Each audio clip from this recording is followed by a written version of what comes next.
Tonight, we're zooming out and talking about the big picture, the stuff you absolutely have to do if you want to manage your own money in the stock market.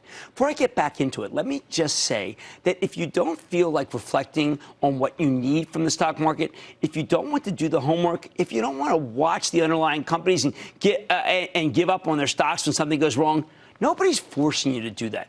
There is no gun to your head. It's okay if stock picking is not for you. And that's why Vanguard invented index funds. It's why the Dutch invented bonds, for heaven's sake. You got plenty of other investment options. So if you're going to play the stock market, and I use the word play pretty loosely, if you're going to invest in it, all right, then you should put in the effort to do it right, don't you think? I think stocks are the greatest engine of wealth creation in history. And you can harness that engine, make it work for you, if you know what you're doing. All right. Now, a lot of this comes down to discipline, the stuff I've been talking about all night. But there's another ultra important component here. Call it the emotional side of the equation. You need the right attitude toward the market, because without the right attitude, stocks will break you. I mean, this is a brutal game, and you need to make sure you got the right headspace if you're going to play it. I cannot stress this enough. For many of you, managing your emotions will be the hardest part of investing. Harder than even picking winners. Harder than identifying new trends. Harder than knowing when to cut your losses. Why? Because the market is a harsh mistress. At times, owning stocks can feel like being in an abusive relationship. But we just keep coming back because long-term, it is a great way to try to make money. The thing is, unless you can perfectly predict the future, you're going to make lots and lots of mistakes. It's inevitable. And when mistakes lose you money, that can be very tough to handle. You need the patience of the Dalai Lama to not get upset when you buy a stock and it falls off a cliff. Imagine what it was like for me at my old hedge fund. Before I mellowed out, I was the opposite of the Dalai Lama. When I got something wrong, I would flip out. You did not want to be around me on a down day, especially if I was way too long. So I can tell you from experience that this is not a productive attitude. You know what? If you did read Confession of a Street Addict, you would know exactly the wrong attitude. I know better than, well, I still made a lot of money, but I was hell to live with. I know better than anybody that you need to try to remain calm, because constantly getting mad at yourself just is not sustainable. You'll beat yourself up. It's crazy. You'll end up running out of patience and giving up on the whole asset class.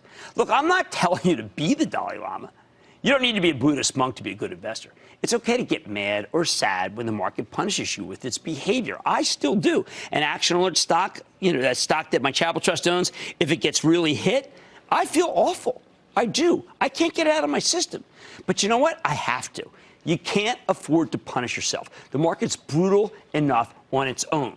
In other words, get your head on straight. Your head matters in this game. You need to have it on right every day if you're going to spot opportunities and act on them. Yet so many of us approach the market with, let's say, an inferior attitude and an inferior state of mind.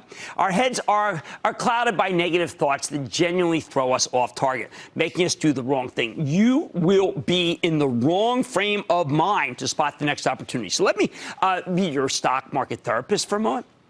There are a lot of harmful recurring thoughts you can have that will mess with your judgment.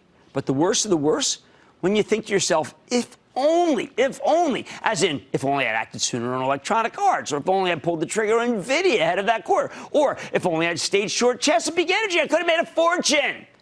Don't get hung up on that. Don't get hung up on the woulda, shoulda, couldas. This is wasted, damaging emotion we're talking about.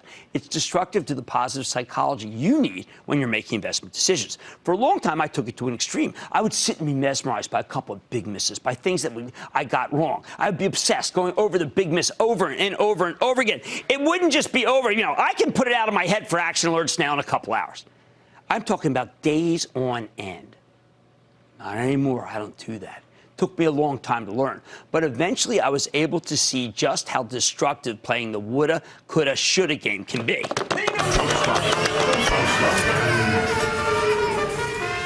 If you're an emotional guy like me, you may need to trick yourself into a more productive pattern of thought. I've had to build in all sorts of methods of tricking my mind into not playing this game, chiefly removing the stock from my desktop and my mobile stock list. Just going in on my, just taking it right off, okay? You look at it every day when you scroll down, you see it, it brings up that bad thought, get rid of it. Just clear it out. If you like it so much after you sold it, go buy it back, for heaven's sake. But don't tell me what you could have done or should have done. You didn't. Whether you walked into a big loss or missed out on a big gain, it's irrelevant. Stop beating yourself up, for heaven's sake. Bottom line, the stock market can be punishing enough. You don't need to make things harder by punishing yourself. Don't play the if-only game. If you need help curbing this kind of destructive thinking, go to that extreme. Take the stocks off your monitor or your portfolio watch, off your cell phone. You'll be surprised how much better your decision-making becomes when you stop the woulda, shoulda, couldas. Devin in Florida. Devin! Hey, Jim, how's it going? Real good. How about you, Devin? Good. What do you got? All right, so I'm 25 years old and maxing out a Roth IRA, and I know you've always suggested investing in low-cost index funds. My question is, should I be 100% of my portfolio in an S&P 500 index fund, or should I be using multiple index funds to build a diversified portfolio? Well, I actually think that what you ought to do is think of it like this. I think that you should put the preponderance in an S&P 500 fund. That's terrific, low cost. And then after that, pick one or two. I don't want you to be a mutual fund of mutual funds. That makes it even harder. Just basic bedrock, S&P, and then a couple of others. Maybe you like healthcare, maybe you like tech. That would be my choices. Michael in California. Michael. Hey, Jim, thank you for taking my call. Of course. I had a question about 401k plans. My company just put out their 401k plans, and being a novice when it comes to those kinds of things, I just wanted to know what percentage of my paycheck would be a good starting amount to contribute. Whatever the max from your allowed.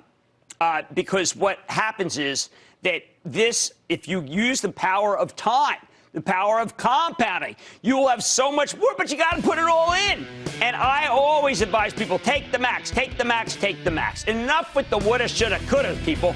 Don't play the if-only game. You'll be surprised how much better your decision-making becomes once you stop that. Much more Mad Money ahead. To quote the great Cyndi Lauper, I see your true colors shining through. It's not just a great song. It's sage investment wisdom, I'll tell you why. Then, I'm helping you find the bull market no matter where it might be hiding. And I'm answering the questions you've been sending me on Twitter. Stay with Cramer. I get to fight for real people. Norman in California. Norman! They come to me and they trust me. And they're rooting for me to be as good as I can be. I love that. Don't miss a second of Mad Money. Follow @Jim Cramer on Twitter. Have a question? Tweet Cramer. #MadTweets. Send Jim an email to madmoney@cnbc.com or give us a call at 1-800-743-CNBC. Miss something? Head to madmoney.cnbc.com.